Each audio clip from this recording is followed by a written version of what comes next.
Buenas tardes a todas y a todos los presentes y a los que nos escucharán en streaming. Hoy para la Facultad de Educación y para el grupo POSASU de la Universidad de La Laguna es un honor presentarles a Michael Uljens, profesor de la Universidad de Humboldt Akademi en Helsinki, una persona que generosamente nos ha visitado ya por segunda vez y cuya carrera y cuyo historial académico cumple con creces las expectativas de un académico europeo e internacional. Michael Uljens es ahora catedrático de Educación General y Liderazgo Educativo en la Universidad de Humboldt Akademi en Finlandia. Dirige un programa de investigación internacional y una red de educación no afirmativa. Por una parte, este proyecto persigue desarrollar nociones fundamentales de una teoría de la educación moderna, centrándose en la enseñanza educativa, la Bildung, el currículum y el liderazgo. Y por otro lado, el proyecto aterriza en cuestiones más prácticas, estudiando el desarrollo escolar y el liderazgo educativo. Las contribuciones del profesor Uljens, como buen conocedor de los enfoques nórdico, alemán y angloamericano, del liderazgo, los estudios curriculares, la didáctica y el currículum, se inserta, pues, en una nueva corriente de la pedagogía europea. Él se siente especialmente comprometido con la recuperación de un lenguaje hermenéutico crítico basado en la Bildung, la pedagogía y la política escolar, y especialmente sensible a los desafíos contemporáneos de la educación en todo el mundo. En esta estancia, en la Laguna, fruto de un interés mutuo por las cuestiones pedagógicas, estancia que deseamos que se repita, termina con esta conferencia en torno a la rehabilitación de la educación no afirmativa y la Bildung para superar el performativismo educativo. El grupo de investigación Poder, Saberes y Subjetividad, POSASU y la Facultad de Educación de La Laguna, le agradecemos muy sinceramente al profesor Michael Uljens su generosa visita y las valiosísimas enseñanzas que nos ha dejado en estos dos seminarios previos y que seguramente hoy también va a reiterar en esta conferencia. Muchas gracias, profesor Uljens.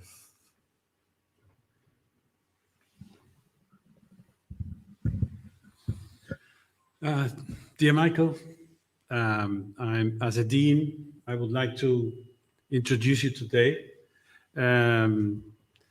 Well, I don't want to repeat what Professor Marrero has said, but I wanted to tell you that we are very happy that you managed to come and that you can come again as soon as you can, please, because these topics are of interest for our faculty, as you have gathered from your visit here.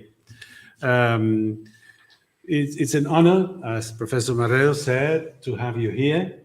Find yourself at home and do come back as soon as you can. And thank you very much.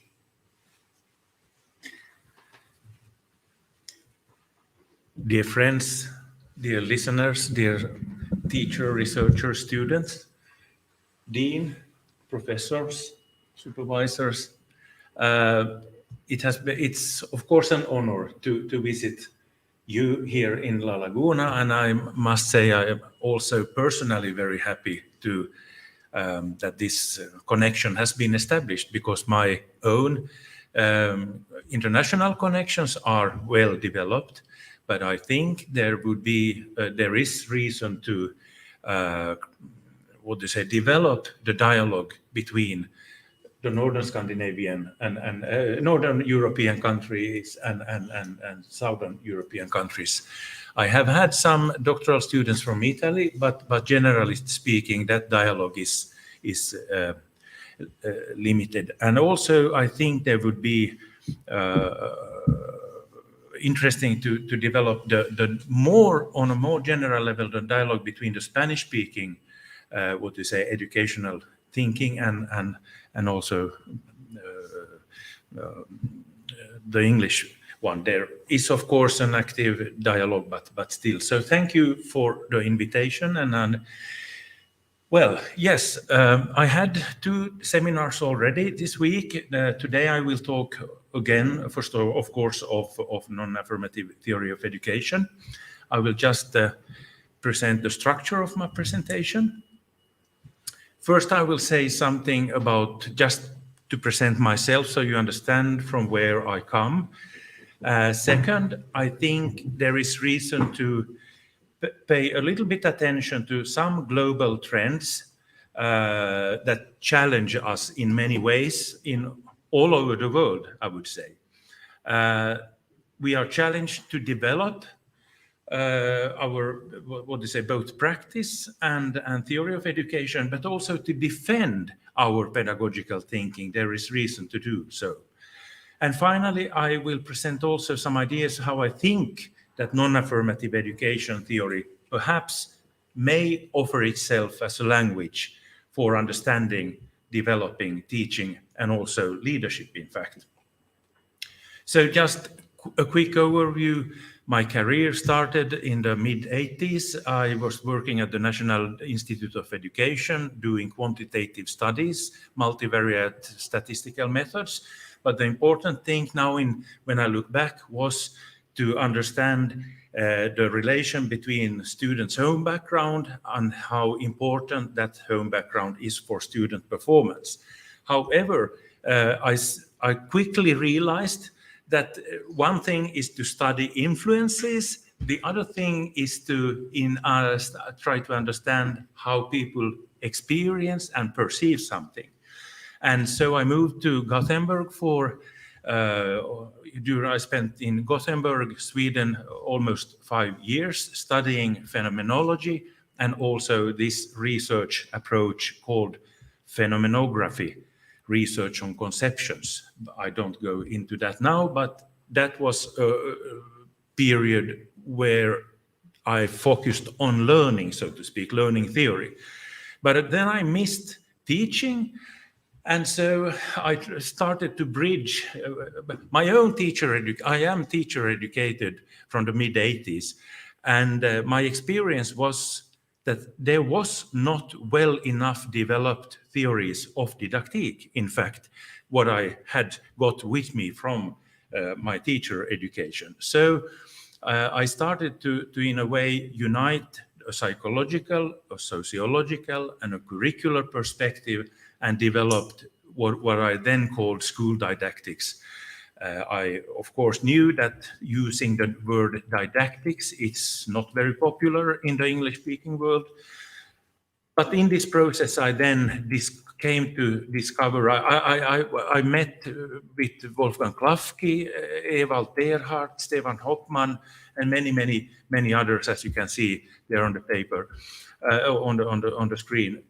But through the dialogue, I found my way to German general theory of education that was more or less completely unread in the Nordic countries. So that's why, that the book Allmänpedagogik, General Education, Allgemeine Pädagogik was a way for me to introduce Dietrich Benner's way of thinking in the end of the 90s to the Scandinavian countries.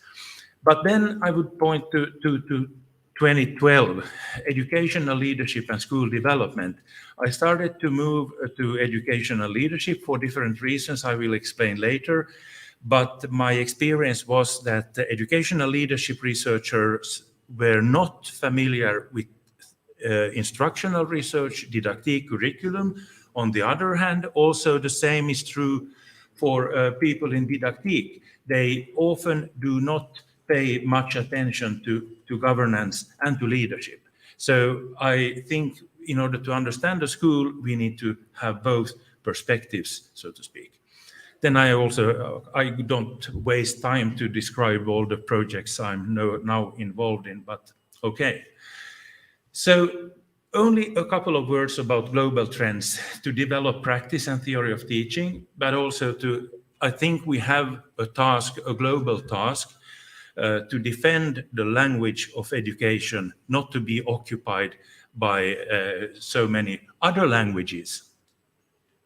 If you look at the general trends the past 50 years when it comes to policy development, I would say if we use the traditional analytical instruments in any teaching theory, intention and reflection, planning or evaluation, curriculum assessment, and use them in this way, we can see that, like here, probably in many countries in the 70s were the heydays of nation-state curriculum management.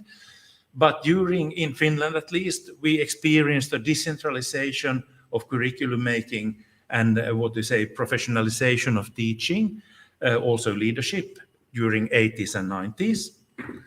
And this was the so-called, what I call the social democratic, welfare state thinking. But then what happens? 30 years ago, we had this dramatic year of 1989, where the Soviet Union collapsed.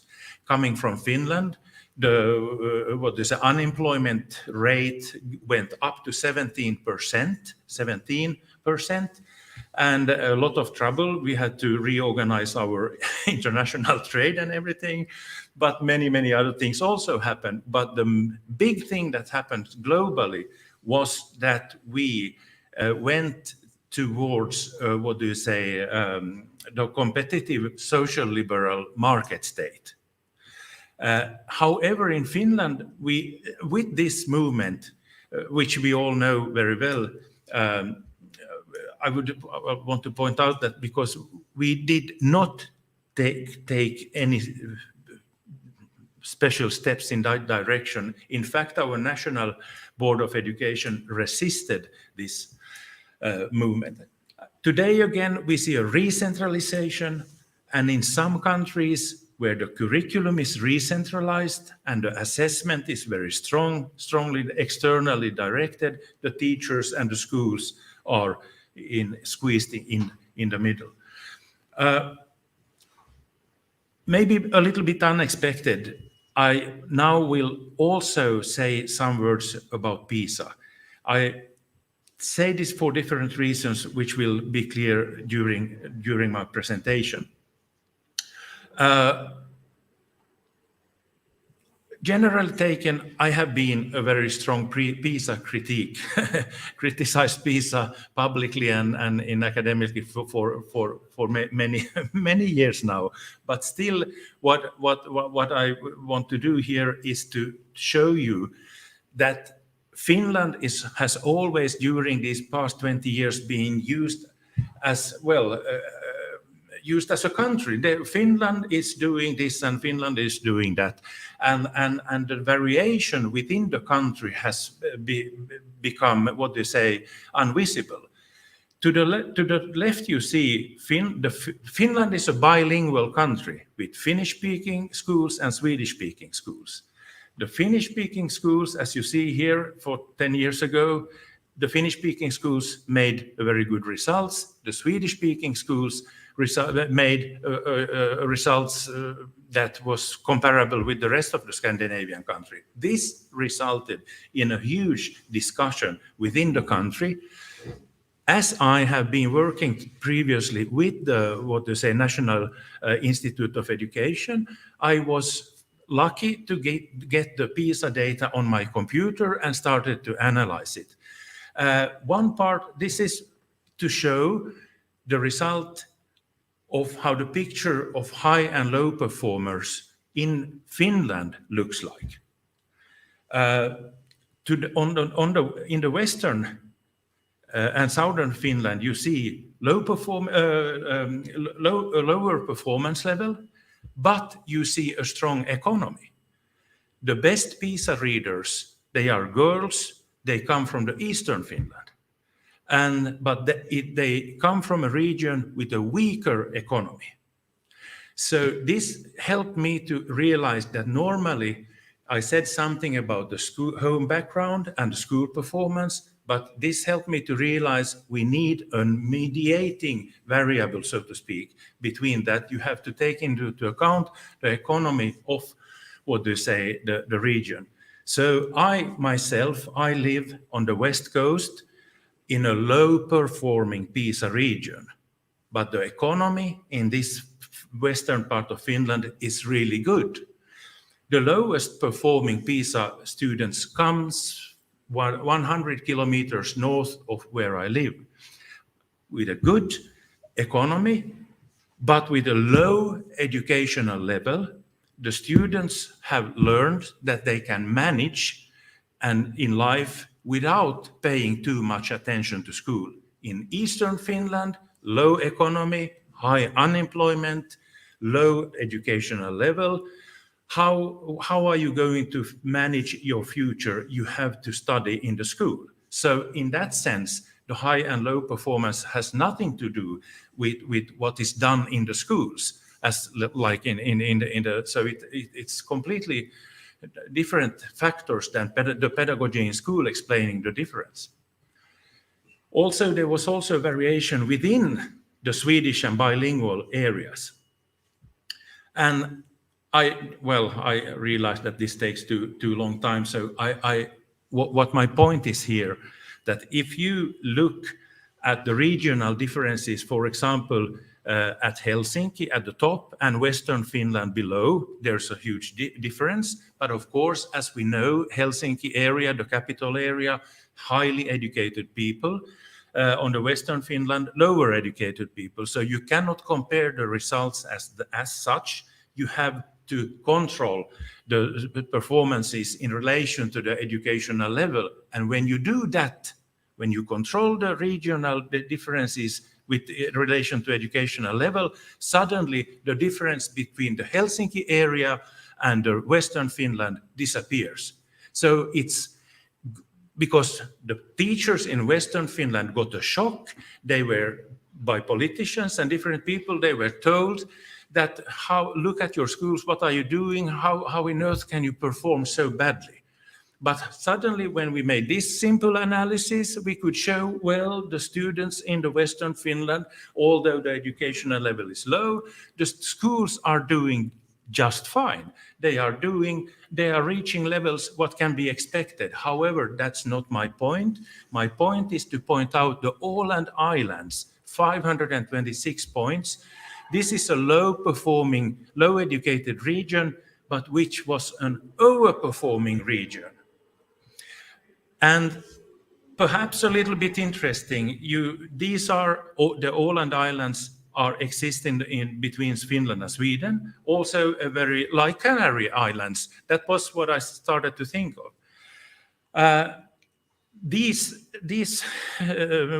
students you can see from 2003 to 2012, the Åland Island raised their performance level while the Finnish average level went down.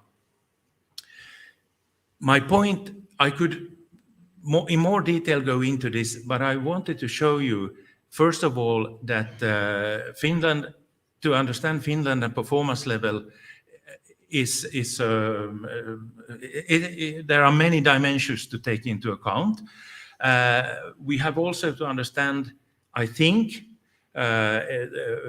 education and school development in a multi-level and multi-professional practice.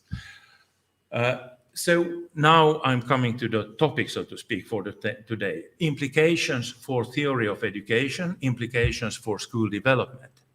First of all, I would say that these experiences did help our own research group to start to think about teaching and schooling much more in a systems-related view, where we talk about educational leadership on different levels, on the classroom, school, municipal, national, state, and the transnational level, so to speak.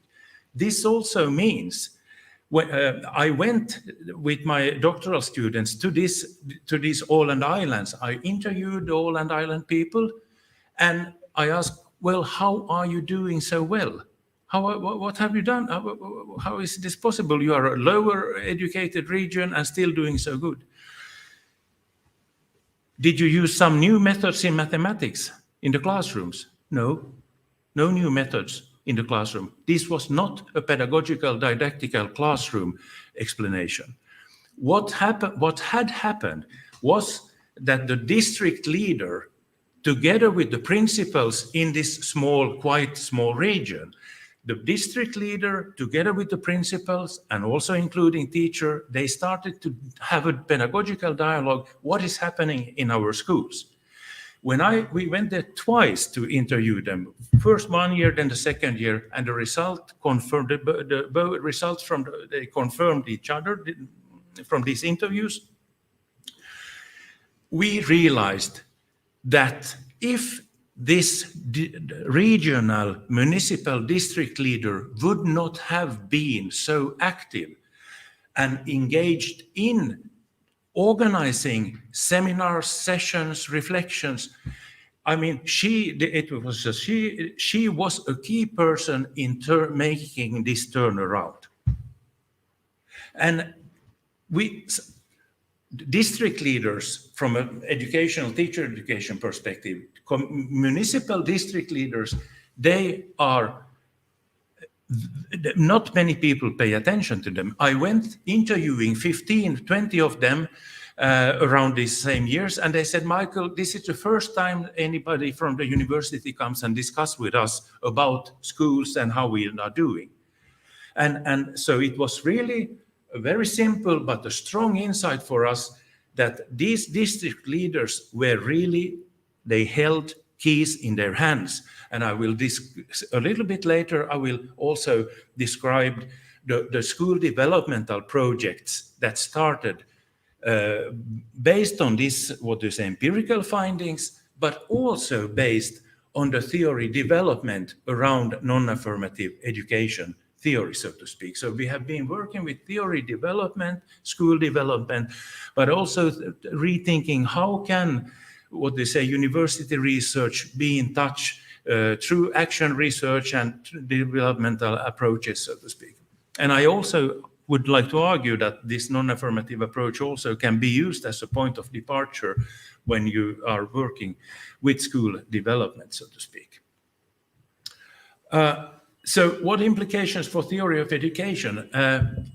As already previously said a couple of days ago, I say that the educational theory must answer two questions.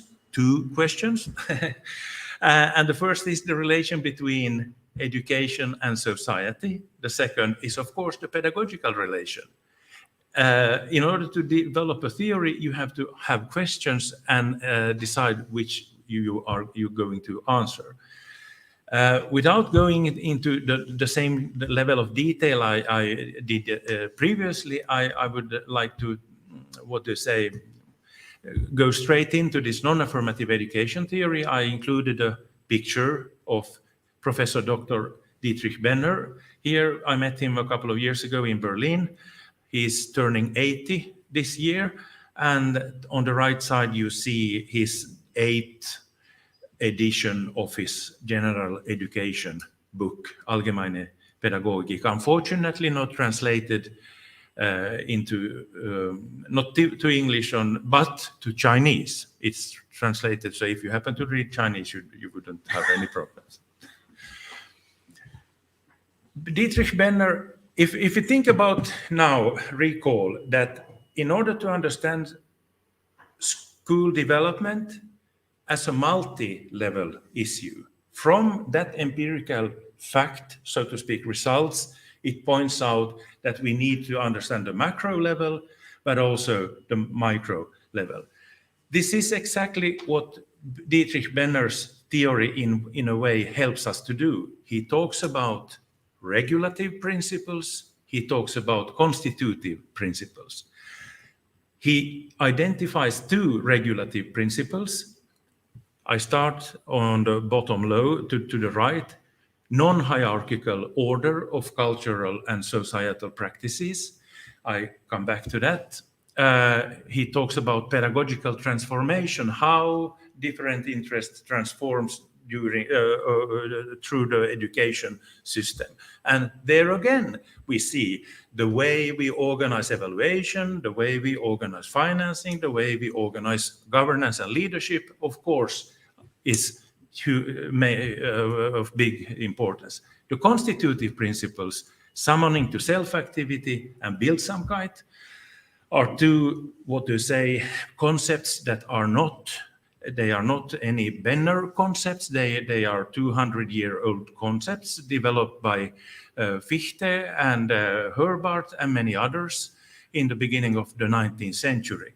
But I would say what Benner does is that he turns back to some of these core concepts, these central concepts of the modern Bildung tradition, takes them to our own time and makes use of them in relation to the challenges, so to speak, as we have. If we would like to understand the instrumental, the non-hierarchical relation between education and politics, for example, this is a position that does not subordinate education to politics, to psychology, to sociology, to ethics, or to any other societal interests, like, well, economical interests. It is a position that emphasizes that the pedagogical practice as a societal practice is a practice that it reflects on how culture organizes its generational shift, so to speak. It's a topic of its own. So this tradition, rejects the dominant US perspective dominated, where you see education as not an education autonomous discipline, but rather as a field of study. It's a field of study, educational studies.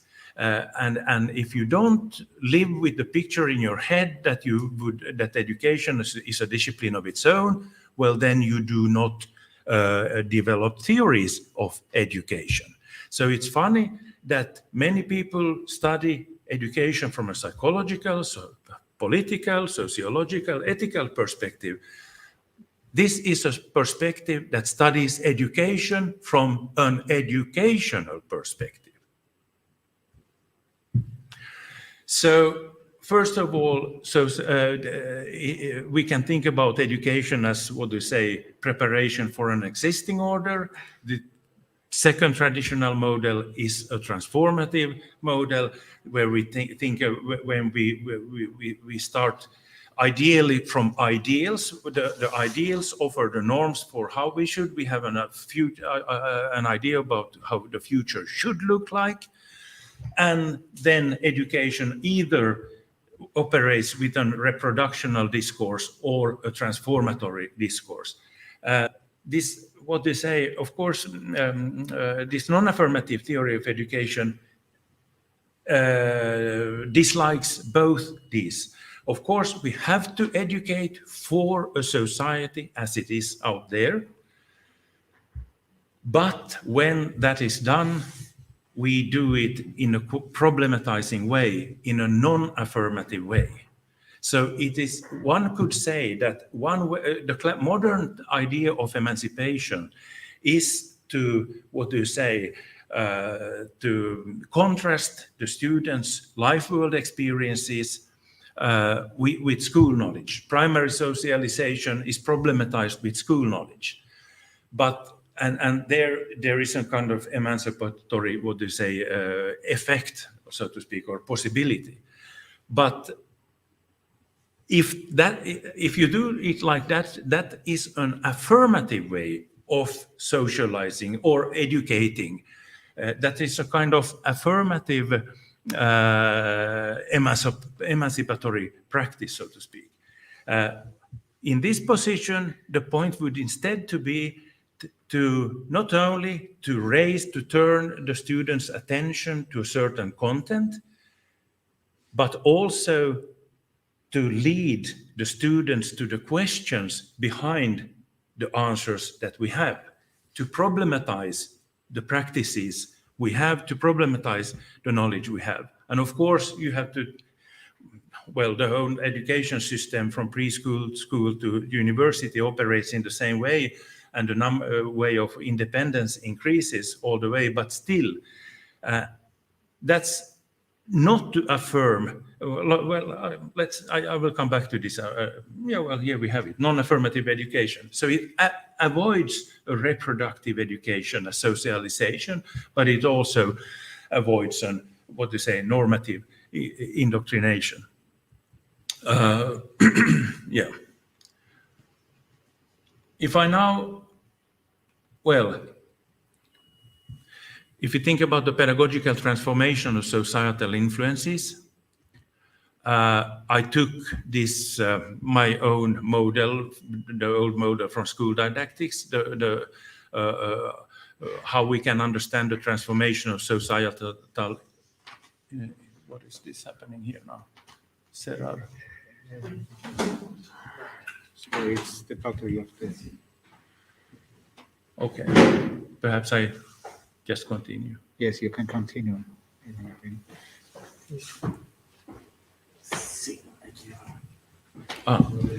Serar close. Okay. Yeah. So this is only to point out. This was something I was engaged in 25 years ago, but back then it was clear that we had been living in an input-oriented, what is didactic as was the science of the curriculum making on different levels, but the evaluation was not taken into account. Evaluation has come in today, and there are, of course, many other ways also how the societal interests transform into pedagogical practice. But then if you think about the constitutive principles, there would be three concepts that I think are central for, understanding this non-affirmative position: recognition, summoning to self-activity, and bildsamkeit. First of all, this concept of recognition, Anerkennung, in German, Anerkennung, would be to recognize the individual, to recognize and to identify the anthropological, premise for education, that the subject is not determined, but it is not only to accept such a kind of,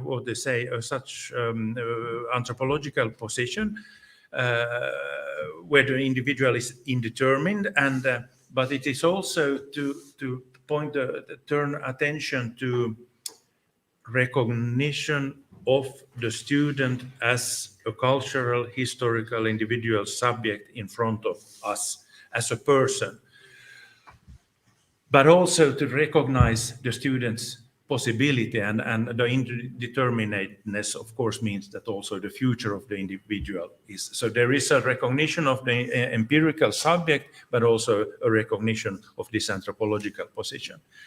Summoning to self-activity is nothing else than turning the learner's attention to a conflict, to a problem, to something, some content, or let's say, as I write here, try to identify a Bildungsgehalt, a quality of Bildung in the selected contents. Bildsamkeit is a complicated concept. I will explain it. This is no,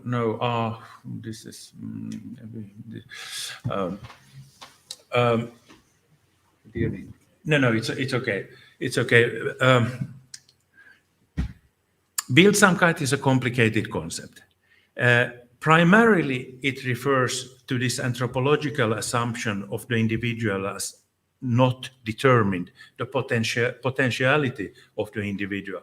But that the concept also includes the idea of the individual or the subject as capable of dealing and operating on her own experiences with the challenges that the world presents itself by, so to speak.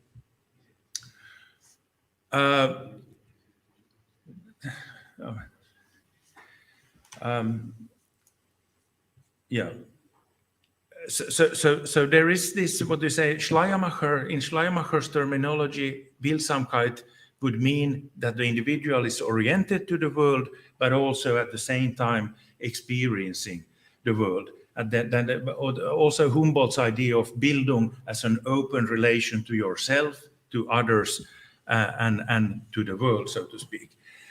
These relations, these open relations to who am I, who are you, what is the world like, these relations are the relations into which summoning education as a summoning to self activity intervenes. So in that sense, one can say summoning to self-activity is an intervention in the subject's relation to herself, to others, and to the world. But on the other hand, they are also relational concepts.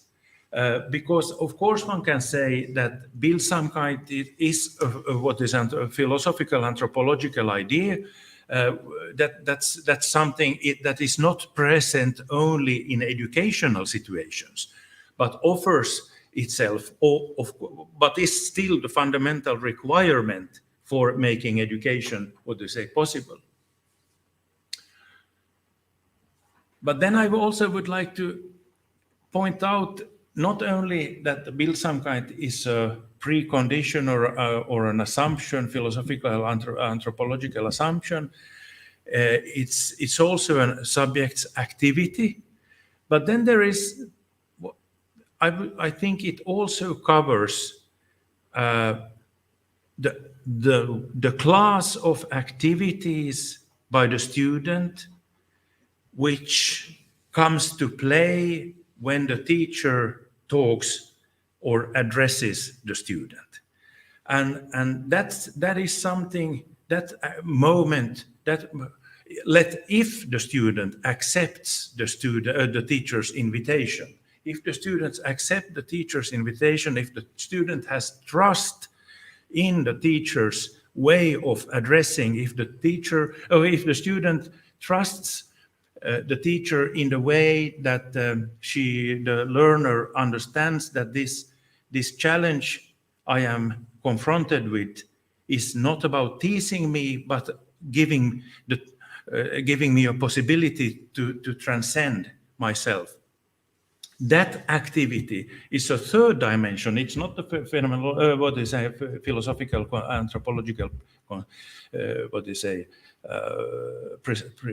assumption or starting point. It's not about being active in the world. It's a third kind of activity. It's the teacher opens up a pedagogical space, operating with the help of the contents, to point at the contents, at the problem, to engage the student so that the student understands not only that she or he is confronted with making a choice. Is it like this or this?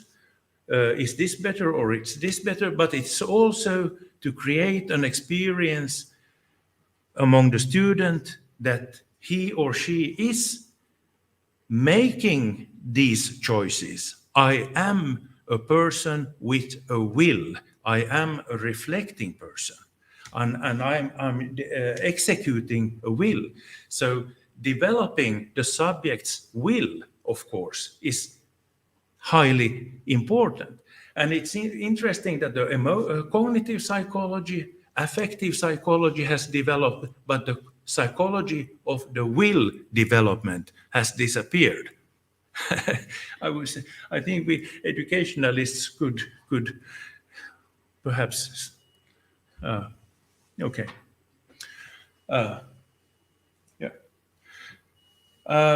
Then I would also like to come back to this concept of non-affirmativity.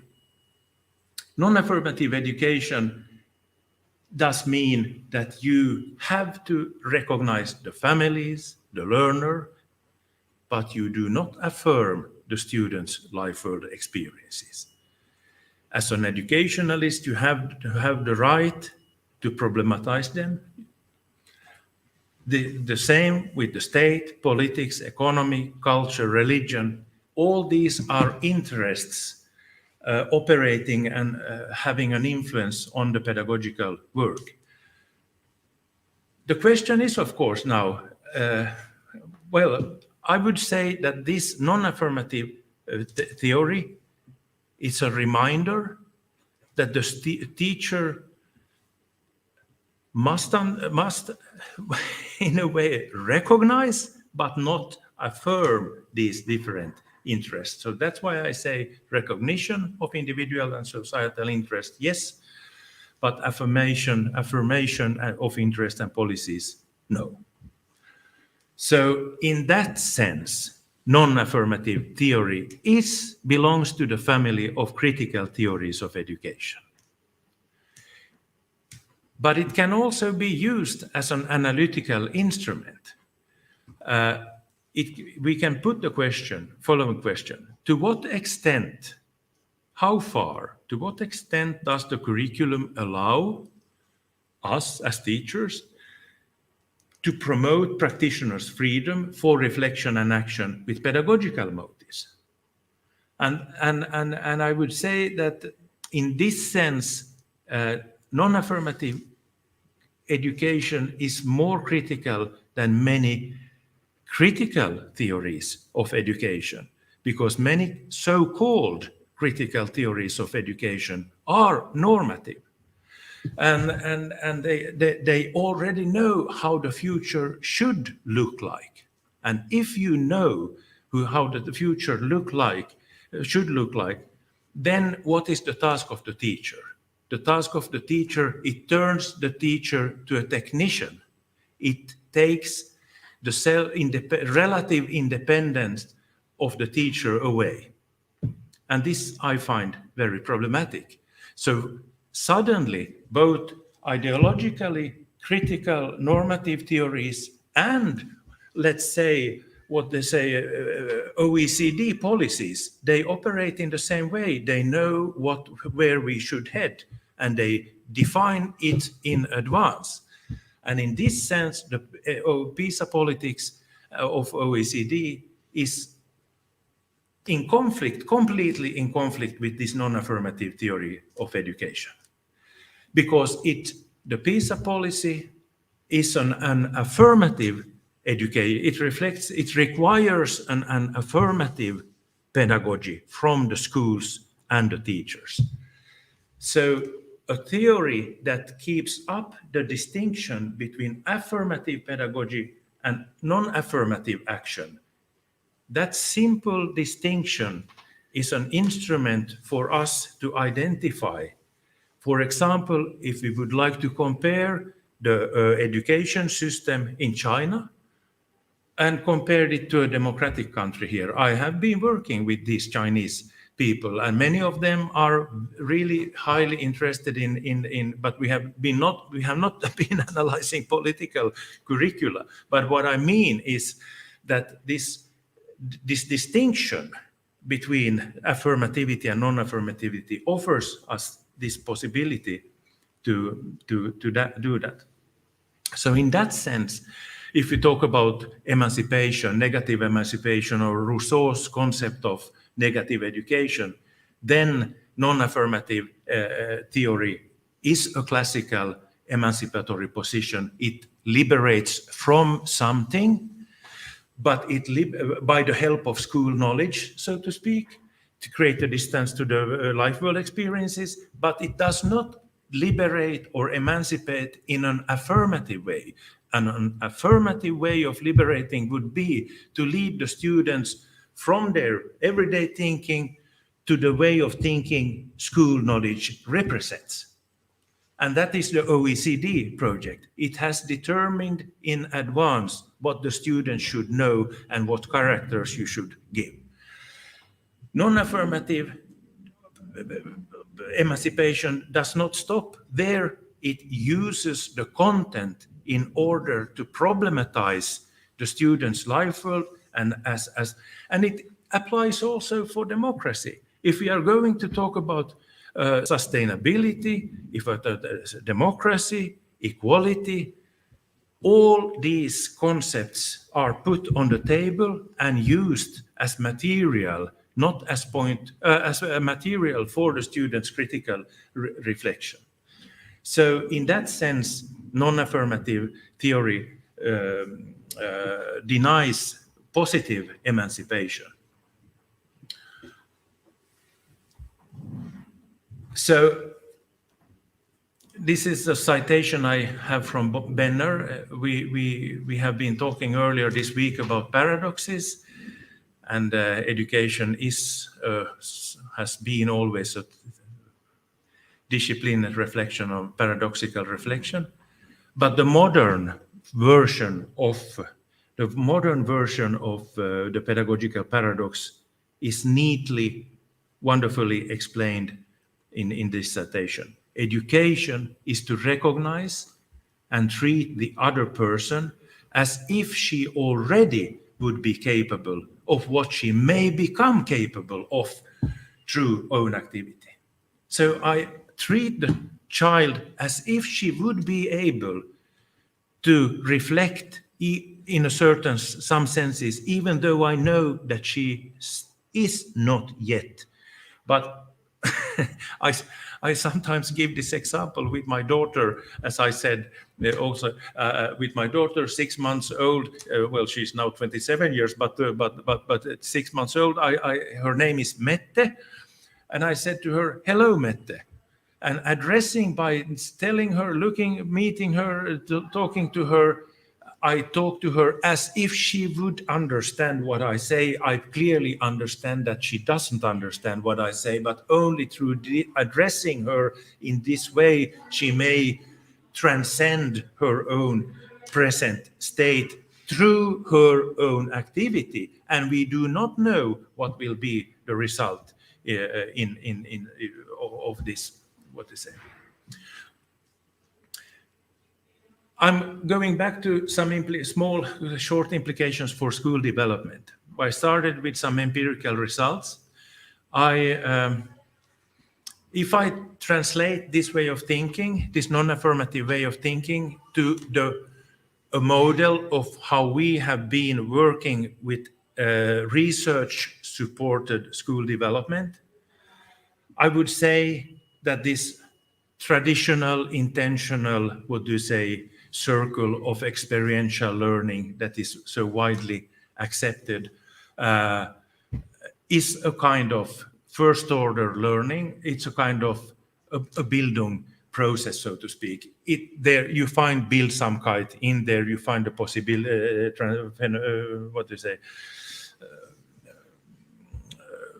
the individual's freedom and so on. But second-order learning would then be about a summoning to self-activity. In teaching, non-affirmative summoning you see to the left there, that is about the teacher questioning the subjective individual, the learner's theories, but it's also to question the student's intentions, to organize activities. It's helping. It's perhaps dealing with the students' experiences and way of reflecting.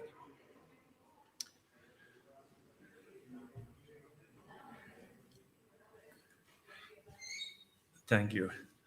The second order, and that circle is of course valid for the student and the teacher in the classroom, so to speak. Both are doing experiential learning all the time, so to speak. But the second would be to question these previous experiences by the help of theory, shared practice, in order to provide the teachers, in my case, the teachers and the school, with new way of reflecting. But then the third level, and this is what we have been experimenting ourselves with.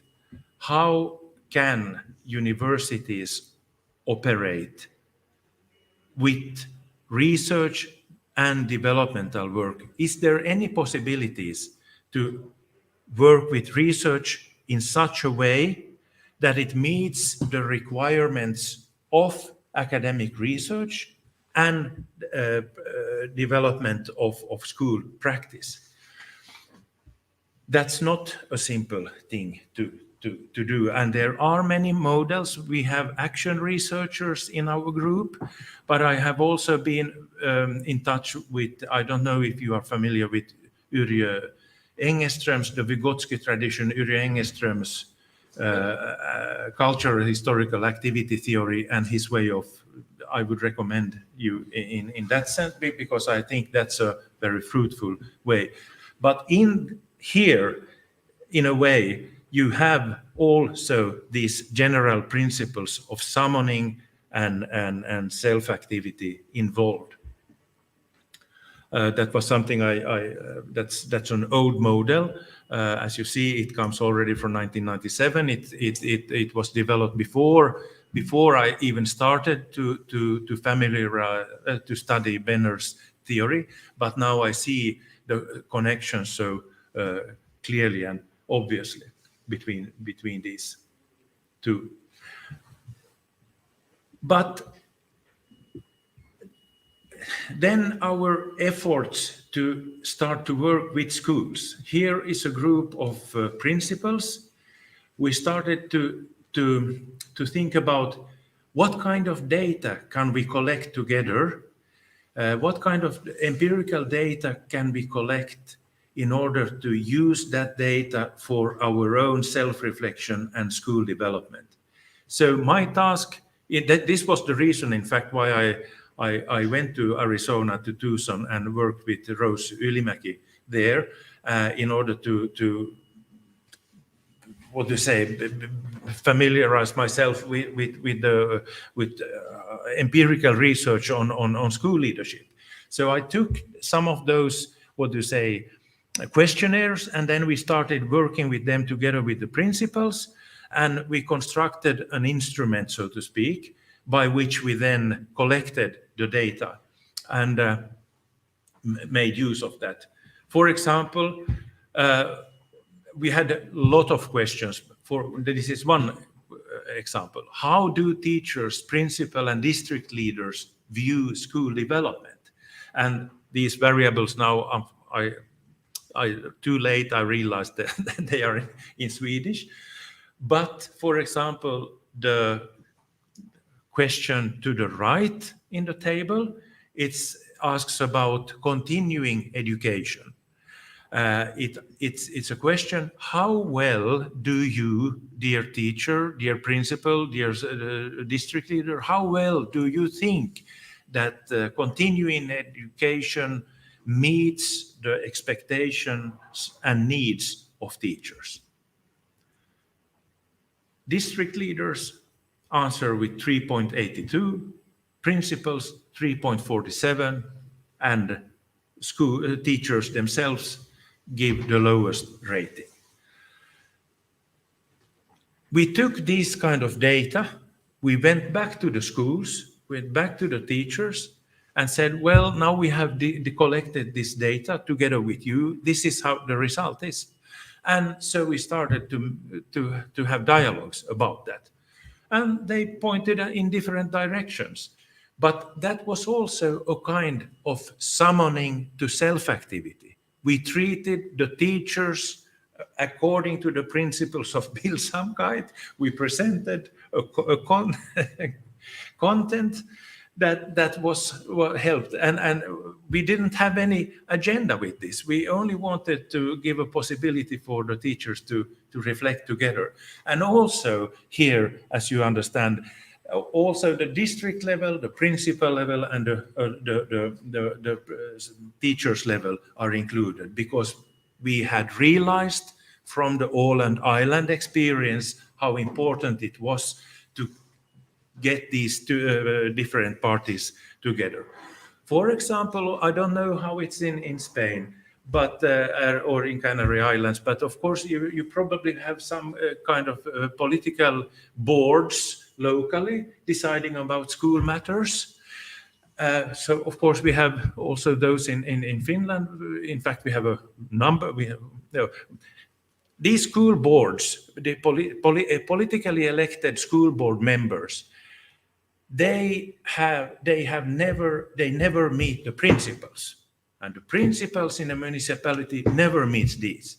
So one of my doctoral students who is working as a district leader, he brought these two groups, the principals and the board members, to a discussion together, and that was it was a complete success, because for the first time, otherwise these interests were always mediated by different actors there in between. Now suddenly they met each other and they developed a completely, the principals understood well how the board members, what the difficulties they had, and the board members understood the difficulties the principals are facing, so to speak.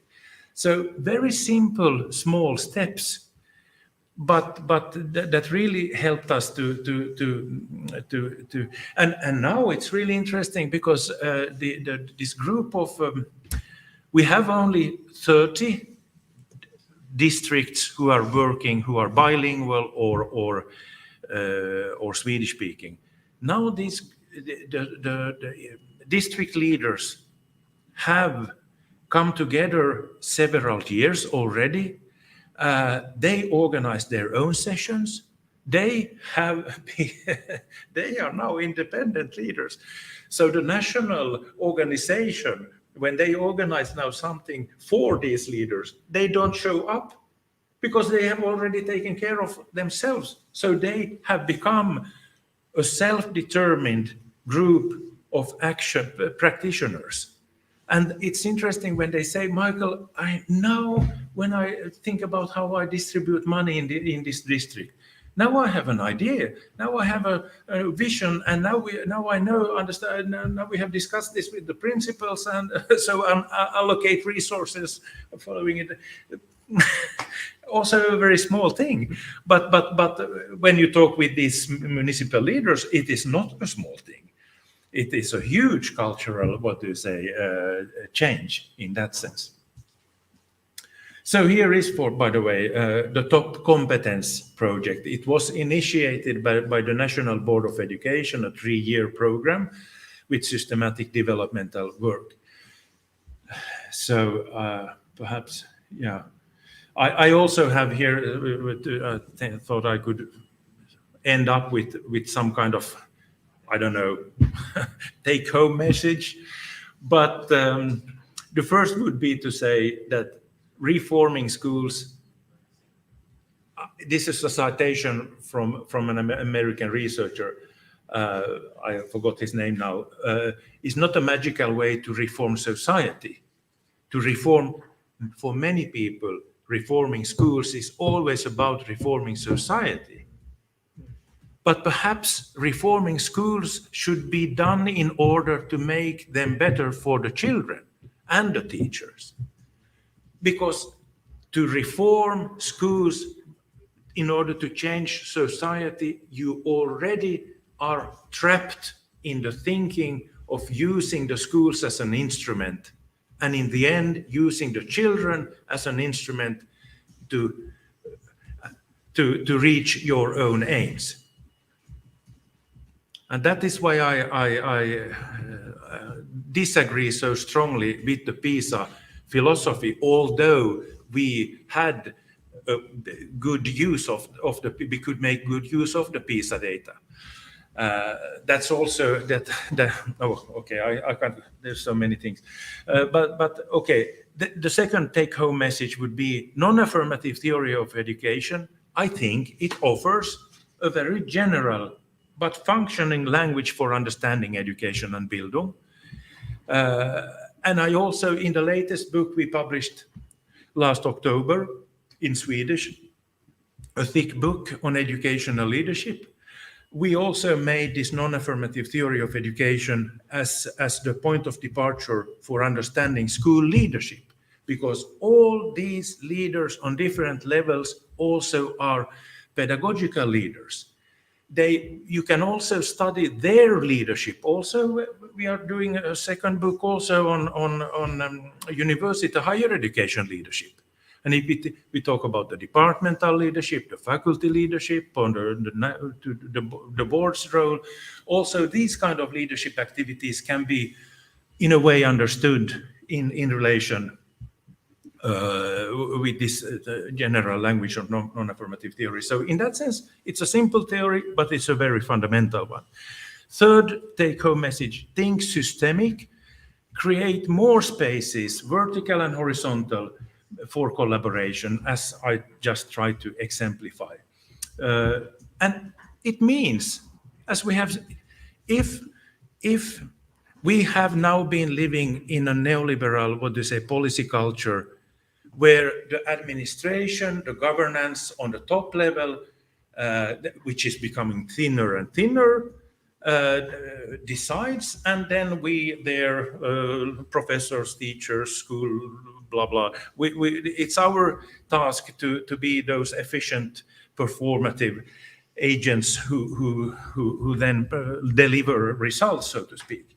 But if it is, as I described, like with the Åland Islands, that the district leaders had this important role in developing the school in Åland Islands, then of course there is also a responsibility. So the responsibility must be redistributed.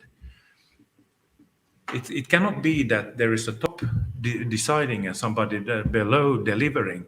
The responsibility must be, we have to, in that sense, I think non-affirmative theory helps us to rethink also this kind of policy and governmental governance practices that we apply. Fourth take-home message: trust teachers and support local bottom-up development. I have not met teachers in any part of the world who are not working their asses off, so to speak. They are working so hard with their heart and trying to do their best. So it's a pain to see how badly many teachers are treated and how they are fighting and trying to survive. All teachers do not survive, they leave. So I think really it's important to make teaching and school leadership attractive professions. In the final, of course, thing that I tried to emphasize here was that also we at the universities, we have to try to take our responsibility and to perhaps rethink how can we act as critical intellectuals in a society in relation to the politics and the religious interest perhaps and commercial interests and so on. How can we operate as independent critical intellectuals, but how can we also support? So in that sense, I would say this Wolfgang Klafke's idea about education as critical and constructive, it's a critical activity and a constructive activity. I support him in that sense. I disagree with Klafke in other ways, but in this way, it's really good. So this is, dear friends, more or less the message I have for you today. I don't know. Perhaps is there... Javier, say something? Maybe.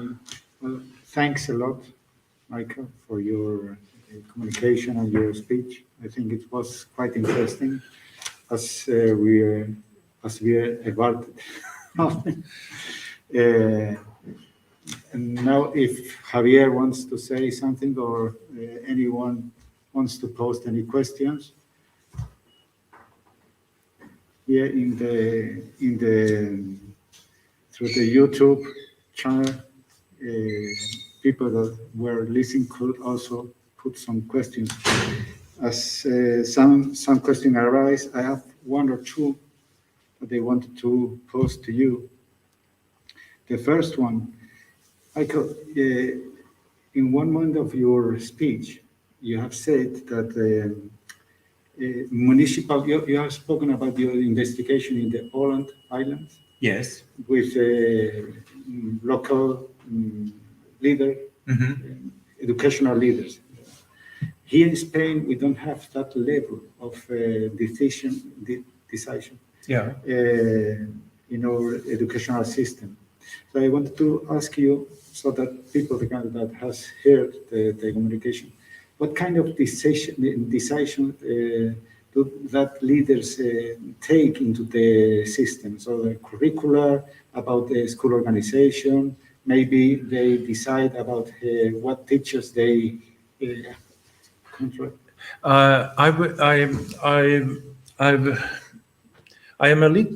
During these days, I have learned better how Spain works. You have these 17 relatively autonomous districts, or you call them something else. But I would say Åland Islands is a very, organizationally and governmentally a different municipality compared to all the 300 other municipalities. The Åland Island, because of historical reasons that I can't go into here, have a large independence, so to speak. They can decide about the finances. All Åland Islands, and like every other district, have the right and obligation to develop a local curriculum. They have the right and obligation to organize evaluation, and they hire all their teachers and the principals, of course. So in that sense, if we would do a closer empirical comparison, I think that the Åland Islands would be very close. In fact, I think to one of these 17 districts you have in Spain, a relative independence. So it will be quite similar like our autonomies. Autonomies, yes. Autonomies. Exactly. Well, I have another question for you. Yeah. if you have time. We have time? Yes.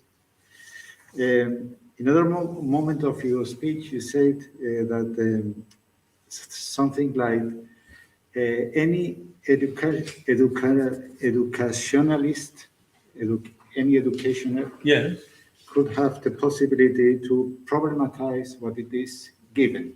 Exactly. In any moment.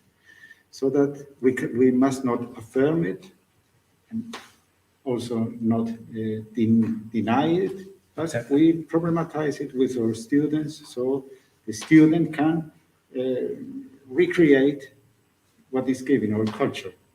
That's what I understood. Yes. Don't you think that this could be difficult or could drive the school system to a certain kind of indefinition that makes chaotic?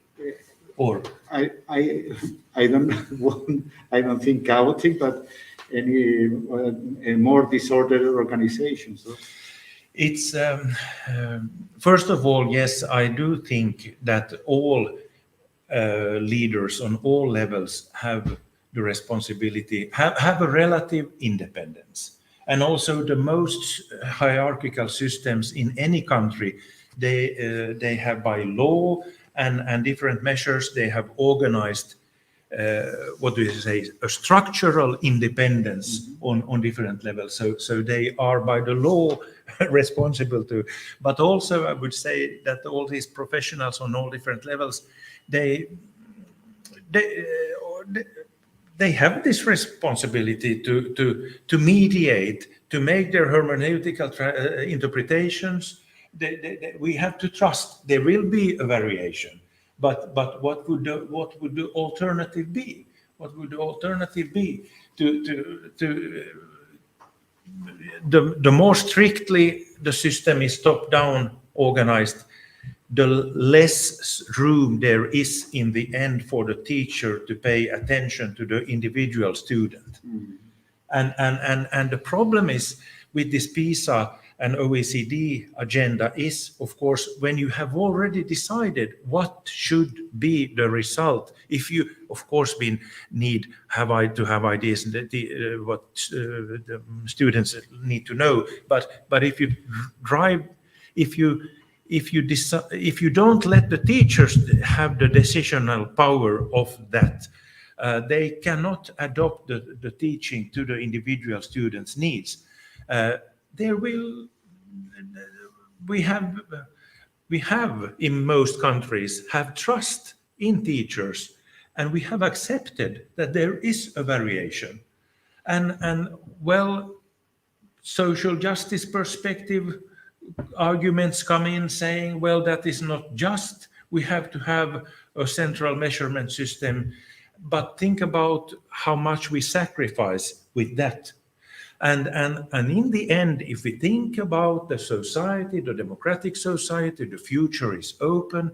We need out-of-box thinking individuals in economy, in culture, in science, in any societal fields. We need people who are able to, so to speak, think out of the box. But if you have, like OECD, if you have decided the box already, so to speak, too strictly, then the school is counterproductive. And it's interesting when you talk with big company leaders, leaders from big private companies, when you ask them how do you think schools should act, what they say does not support this neoliberal policy. Mm-hmm. And this is, I think, really interesting that they themselves, they want out of the box thinking people. So in our eagerness, in our interest to be so productive and be so efficient, I think we should be careful not to, organize a learning environment that is counterproductive to the needs of the society, and not only politically, but also in culture and science and economy. Mm-hmm. So in that sense, I would say that this non-affirmative theory also is a reminder or helps us to think about, if you think about the non-hierarchical relation between the forms of practice, that is the reality we are educating for. Mm-hmm. Mariluz Rodríguez Palmero plantea a través del chat si hay, she asks if she wonders if there are bibliographical references in Spanish in which they can investigate about the NAF theory.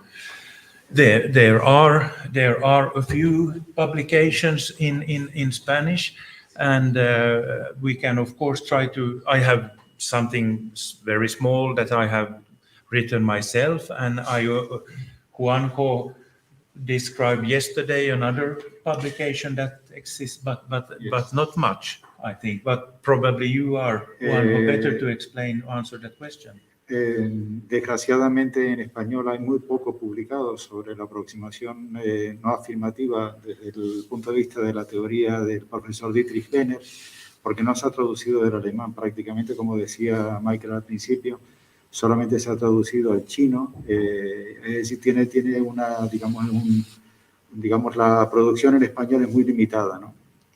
De todas maneras, esperamos que a través de, el profesor Uljens y su equipo de investigación viene reinterpretando la teoría no afirmativa a través del grupo de investigación y tienen varias publicaciones. Una de ellas además se ha donado a la biblioteca de la universidad, pero están publicadas en formato de acceso libre, con lo cual se pueden descargar y leer en inglés. Pero en español, desgraciadamente, hay muy poco publicado. Hay una publicación del año 98 de la editorial Pomares, donde hay una selección de textos del profesor Benner, pero que sería un poco antiguo y que realmente no es del todo representativa de la teoría no afirmativa que él desarrolla. And well, I think in your answer it was very interesting because you focused on two topics that are for me very interesting. One of them is the teachers' initial training. Mhm. I think that's NAT theory claims a very that we focus very well on the training of teachers. And the other question is the matter of the social justice through education. And I could understand in what you said, something like this, searching the social justice through education. Maybe we have forgotten the justice in education, because we have moved to some kind of educational relations that are not very just with that people that we are educating. So it's very interesting what you are telling me. No, but I think you are pointing out an important, topic for future research, also on non-affirmative theory and social justice. I think that is an important topic, and I think that the contributions in that direction would be welcome for the future. I really do. I myself, my ability to develop that topic is limited. Absolutely so. But did you also have a question about teacher education? Yes, I said to develop an educational system that drives more into the NAT orientation, in which teachers can problematize culture and what is given. I think it's very important to take more care in training, in teacher training. I agree. And if we are going to use non-affirmative education theory as a content in teacher education, we must remember not to deal with that content in an affirmative way. Also, when non-affirmative theory is made a topic in teacher education or in education at the universities, we as teachers, using that as a content, we have to deal with that in a non-affirmative way. We have our task in the university. This is not a church. This is not a church. Our task is to criticize. And my task for many years have been to try to reach beyond and to find weak points in this approach. But I have not been very successful. No, but that's important, because when I was talking with Wolfgang Klafki about his self-determination, co-determination and solidarity, when I had invited him to Finland, and we were sitting in my sofa in the living room, and I asked him, Wolfgang, what do you think about, when I read about your theory, it's like I would read the curriculum of the Finnish national school system. And he said, well, isn't that nice? So yes, but if they are the same, and if I then use your theory to educate the teachers, then academic teacher education is not academic, but it becomes a socialization institution where we prepare the students for the existing dominating discourse with the help of your theory. Mm-hmm. So, and that would be an affirmative way of using. So no. So that is why I have difficulties. I'm a little bit, I think the university's role is to help the students to develop, of course, their own critical thinking. And that is the challenge for us as teachers at the university. We have to help the students to defeat what we believe in ourselves. And that's not always nice when they come and hit you on the fingers. But that is our task, I would say. So non-affirmative theory is a wonderful theory, but don't do the mistake to you apply it in an affirmative way, so to speak. Michael, I think it's time is over. We have finished our time. On behalf of the Faculty of Education of here at Laguna and the community of academics linked to education, me wants to express you our enormous gratitude and for your generosity that you are here and sharing your experience, your knowledge, and all what you have done in these 30 years. So thanks a lot. Michael. Thanks. It was a pleasure. Thank you also. Yeah. Bueno, pues simplemente para cerrar este acto, insistir en el agradecimiento al profesor Michael Uljens, felicitarle por darnos el honor de escucharle y desear que podamos verle otra vez en Canarias, en La Laguna, muy pronto. Nada más, muchas gracias, nos despedimos aquí, gracias a los que han estado escuchándonos y a los que nos puedan escuchar más adelante.